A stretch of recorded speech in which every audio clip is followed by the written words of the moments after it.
ਅਗਲੀ ਜਿਹੜੀ ਗੱਲ ਕਰਦੇ ਜਾਈਏ, ਅੱਜ ਤਕਰੀਬਨ 3:23 ਦੇ ਉੱਤੇ ਸੈਂਟਰਲ ਕੋਸਟ ਦੇ ਵਿੱਚ ਹੋਲਿਸਟਰ ਦੇ ਲਾਗੇ ਟ੍ਰੈਸਪਿਓਨਸ ਜਿਹੜਾ ਇਲਾਕਾ ਆ, ਉੱਥੇ 4.5 ਤੀਬਰਤਾ ਦਾ ਜਿਹੜਾ ਆ, ਸੌਰੀ ਟ੍ਰੈਸਪੀਨੋਸ ਕਰਕੇ ਜਿਹੜਾ ਇਲਾਕਾ ਆ, ਉੱਥੇ 4.5 ਤੀਬਰਤਾ ਦਾ ਜਿਹੜਾ ਭੂਚਾਲ ਆ ਉਹ ਆਇਆ।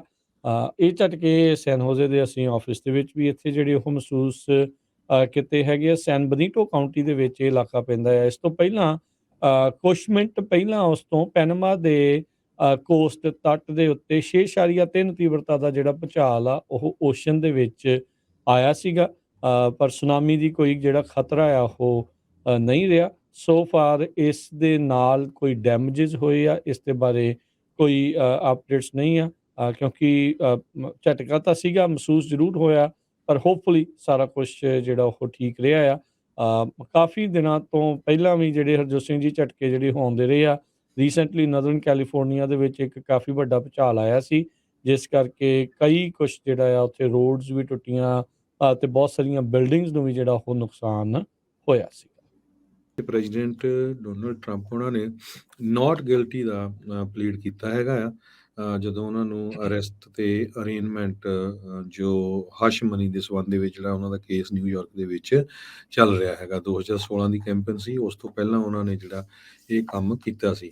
ਡੋਨਲਡ ਟਰੰਪ ਉਹਨਾਂ ਨੇ ਇਹ ਕਿਹਾ ਵੀ ਮੈਂ ਜਿੰਨੇ ਵੀ ਚਾਰਜਸ ਲਾਏ ਗਏ 34 ਦੇ ਕਰੀਬ ਫੈਲਨੀ ਕਾਊਂਟਸ, ਜਿਹਦੇ ਵਿੱਚ ਫਾਲਸੀਫਾਈਂਗ ਬਿਜ਼ਨਸ ਰੈਕਰਡਸ ਤੇ ਉਹਨਾਂ ਦਾ ਜਿਹੜਾ ਰੋਲ ਸੀ hush money payments end of 2016 ਦੀ ਜਿਹੜੀ ਪ੍ਰੈਜ਼ੀਡੈਂਸ਼ੀਅਲ ਕੈਂਪੇਨ ਸੀਗੀ। ਤੇ ਪਹਿਲੀ ਵਾਰੀ ਪ੍ਰੈਜ਼ੀਡੈਂਟ ਡੋਨਲਡ ਟਰੰਪ ਦੇ ਉੱਤੇ ਕ੍ਰਿਮੀਨਲ ਚਾਰਜਰ ਲਾਏ ਗਏ ਸੀ। ਉਹਨਾਂ ਨੇ ਨਾਟ ਗਿਲਟੀ ਜੋ ਪਲੀ ਆ ਉਹ ਜੱਜ ਓਆਨ ਮਰਚਨ ਉਹਨਾਂ ਦੇ ਸਾਹਮਣੇ ਕਿਹਾ ਹੈਗਾ ਆ। ਤੇ ਪ੍ਰੋਸੀਕਿਊਟਰ ਕ੍ਰਿਸ ਕਰੋਨੀ ਨੇ ਦੱਸਿਆ ਵੀ ਪ੍ਰੈਜ਼ੀਡੈਂਟ ਟਰੰਪ ਇਲੀਗਲ ਕੌਨਸਪੀਰੇਸੀ ਤੇ ਹੋਰ ਕੈਂਪੇਨ ਦੀ ਕਿਸ ਤਰ੍ਹਾਂ ਹੈਲਪ ਕਰਨੀ ਆ, ਅੰਡਰਮਾਈਨ ਦਾ ਇਲੈਕਸ਼ਨ, ਇਹ ਸਾਰਾ ਕੁਝ ਕਰ ਰਹੇ ਸੀਗੇ। ਸੋ ਇਸ ਦੇ ਸੰਬੰਧ ਦੇ ਵਿੱਚ $1,30,000 ਟਰੰਪ ਉਹਨਾਂ ਦੇ ਲਾਇਰ ਮਾਈਕਲ ਕੋਹਨ ਵੱਲੋਂ ਦਿੱਤਾ ਗਿਆ ਸੀ ਡੈਨੀਅਲਸ ਨੂੰ, ਤੇ $30,000 ਬਾਈ AMI ਕਰਕੇ ਇੱਕ ਜਿਹੜੀ ਕੰਪਨੀ ਸੀਗੀ। ਸੋ ਅੱਜ ਉਹਨਾਂ ਨੇ ਨਾਟ ਗਿਲਟੀ ਉੱਥੇ ਪਲੀਆ ਕੀਤਾ ਹੈਗਾ ਆ। ਤੇ ਮੈਨਹਟਨ ਦੇ ਡਿਸਟ੍ਰਿਕਟ ਅਟਾਰਨੀ ਐਲਵਿਨ ਬ੍ਰੈਗ ਨੇ ਰਿਪੋਰਟਰਸ ਨੂੰ ਦੱਸਿਆ ਤੇ ਕਹਿੰਦੇ ਵੀ ਗਲਤ ਜਾਂ ਝੂਠੀਆਂ ਸਟੇਟਮੈਂਟਸ ਇਸ਼ੂ ਕੀਤੀਆਂ ਗਈਆਂ ਸੀਆਂ ਕ੍ਰਾਈਮ ਨੂੰ ਕਵਰ ਅਪ ਕਰਨ ਦੇ ਲਈ। ਜੀ, ਫਰਾਡੂਲੈਂਟ ਜਿਹੜੀਆਂ ਬਿਜ਼ਨਸ ਪ੍ਰੈਕਟਿਸਿਸ ਦੇ ਚੱਲਦੇ ਆ 34 ਫੈਲੋਨੀ ਕਾਊਂਟਸ ਜਿਹੜੇ ਉਹ ਰੱਖੇ ਗਏ ਆ। ਸਜ਼ਾ ਇਸ ਦੇ ਵਿੱਚ ਹੋਊਗੀ ਨਹੀਂ ਹੋਊਗੀ, ਗਿਲਟੀ ਉਸ ਤੋਂ ਪਹਿਲਾਂ ਜਿਹੜੇ ਉਹ ਦੱਸੇ ਜਾਂਦੇ ਆ ਜਾਂ ਨਹੀਂ, ਉਹ ਕਨਵਿਕਸ਼ਨ ਹੋਊਗੀ ਜਾਂ ਨਹੀਂ ਹੋਊਗੀ। ਸੋ ਅਮਰੀਕਨ ਜਿਹੜਾ ਜਸਟਿਸ ਸਿਸਟਮ ਆ ਉਹ ਇਨੋਸੈਂਟ ਅੰਟਿਲ ਪ੍ਰੂਵਨ ਗਿਲਟੀ ਦੇ ਤੌਰ ਦੇ ਉੱਤੇ ਜਿਹੜਾ ਉਹ ਦੇਖਿਆ ਜਾਂਦਾ ਆ। ਸੋ ਟਰੰਪ ਹੋਣਾ ਨੇ ਨਾਟ ਗਿਲਟੀ ਜਿੱਦਾਂ ਦੱਸਿਆ ਵੀ ਉਹ ਪਲੀ ਕੀਤਾ ਸੀ।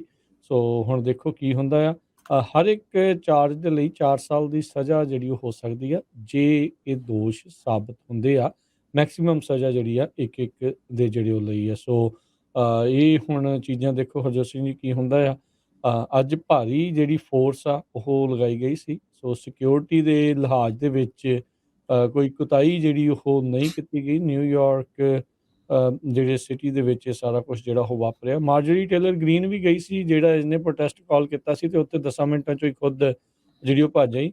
ਜਿਹੜੇ ਐਂਟੀ ਟਰੰਪ ਪ੍ਰੋਟੈਸਟਰਸ ਆ ਉਹਨਾਂ ਨੇ ਵੀ ਕਾਫੀ ਹੱਲਾ ਜਿਹੜਾ ਆ ਉਹ ਮਚਾਇਆ ਤੇ ਉਸ ਨੂੰ ਵੀ ਜਿਹੜਾ ਉੱਥੇ ਬੋਲਣ ਨਹੀਂ ਦਿੱਤਾ ਗਿਆ। ਤੇ ਇਵੈਂਚੁਅਲੀ ਜਿਹੜੀ ਉੱਥੇ ਚਲੀ ਗਈ। ਉਸਨੇ ਟਰੰਪ ਹੋਣਾ ਦੀ ਅਰੈਸਟ ਆ ਉਸਨੂੰ ਨੈਂਸਲ ਮੰਡੇਲਾ ਤੇ ਜੀਸਸ ਦੇ ਨਾਲ ਕੰਪੇਅਰ ਕਰਕੇ ਜਿਹੜਾ ਆ ਉਹ ਦਰਸਾਇਆ ਸੀਗਾ। ਸੋ ਇਹ ਸਾਰਾ ਕੁਛ ਇਸ ਟਾਈਮ ਚੱਲ ਰਿਹਾ ਆ। ਟਰੰਪ ਹੋਣਾ ਦੇ ਜਿਹੜੇ ਕੈਂਪੇਨ ਵਾਲਿਆਂ ਨੇ ਆਲਰੇਡੀ, ਕਿਉਂਕਿ ਇਹ ਪ੍ਰਿਜ਼ਨ ਦੇ ਵਿੱਚ ਬਿਹਾਈਂਡ ਬਾਰਸ ਤਾਂ ਨਹੀਂ ਗਏ ਸੀਗੇ, ਪਰ ਇੱਕ ਅਜਿਹੇ ਐਂਗਲ ਤੋਂ ਫੋਟੋ ਬਣਾ ਕੇ ਜਿਹੜੀਆਂ ਤਸਵੀਰ ਵਾਲੀਆਂ ਜਿਹੜੀਆਂ ਟੀ-ਸ਼ਰਟਸ ਆ ਐਜ਼ ਏ ਮੀਮ ਜਿਹੜੀਆਂ ਉਸਨੂੰ $36 'ਚ ਉਹਨਾਂ ਨੇ ਆਲਰੇਡੀ ਵੇਚਣਾ ਵੀ ਆਪਣੇ ਕੈਂਪੇਨ ਸਾਈਟ 'ਤੇ ਸ਼ੁਰੂ ਕਰ ਦਿੱਤਾ ਸੀਗਾ। ਸੋ ਜਿਹੜੇ ਮੈਨਹੈਟਨ ਦੇ ਡਿਸਟ੍ਰਿਕਟ ਅਟਾਰਨੀ ਐਲਵਿਨ ਬ੍ਰੈਗ ਆ ਉਹਨਾਂ ਨੇ ਚਾਰਜਿਸ ਨੂੰ ਐਕਸਪਲੇਨ ਕਰਦੇ ਹੋਏ ਜਿਹੜਾ ਉਹ ਕਿਹਾ no matter who you are, ਇਹ ਮੈਟਰ ਨਹੀਂ ਕਰਦਾ ਵੀ ਤੁਸੀਂ ਕੌਣ ਆ, ਤੇ ਜਿਹੜੇ ਸੀਰੀਅਸ ਕ੍ਰਿਮੀਨਲ ਕੰਡਕਟ ਆ ਉਸ ਨੂੰ ਨਾਰਮਲਾਈਜ਼ ਨਹੀਂ ਕਰਾਂਗੇ।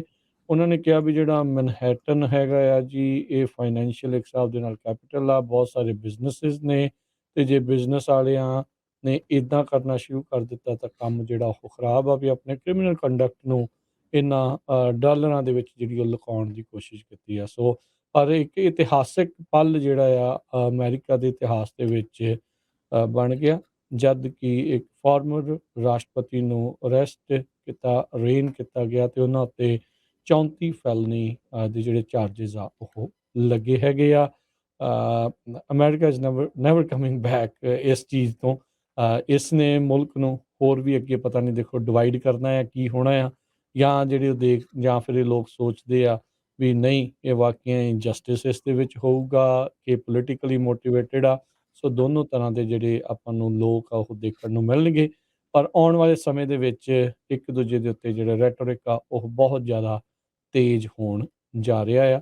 ਸੋ ਸਾਰੇ ਜਾਣੇ ਇਹੀ ਆਪਾਂ ਕਹਾਂਗੇ ਭਾਈ, ਇਵੈਂਚੁਅਲੀ ਜਿਹੜੇ ਪੋਲੀਟੀਸ਼ੀਅਨਸ ਆ ਕਦੀ ਇੱਧਰ ਕਦੀ ਉੱਧਰ ਕਦੀ ਇਹ ਕਦੀ ਉਹ, ਜੋ ਕੁਛ ਉੱਥੇ ਹੁੰਦਾ ਸੀ ਉਹ ਕੁਛ ਇੱਥੇ ਨਾ ਹੋਵੇ। ਤੁਸੀਂ ਆਪਸੀ ਰਿਸ਼ਤੇ ਜਿਹੜੇ ਆ ਉਹ ਨਾ ਖਰਾਬ ਕਰਿਓ। ਇਹਨਾਂ ਨੇ ਬਾਅਦ 'ਚ ਇਵੈਂਚੁਅਲੀ ਕਈ ਵਾਰੀ ਇਕੱਠੇ ਵੀ ਜਿਹੜਾ ਉਹ ਮਿਲ ਲੈਣਾ ਹੁੰਦਾ।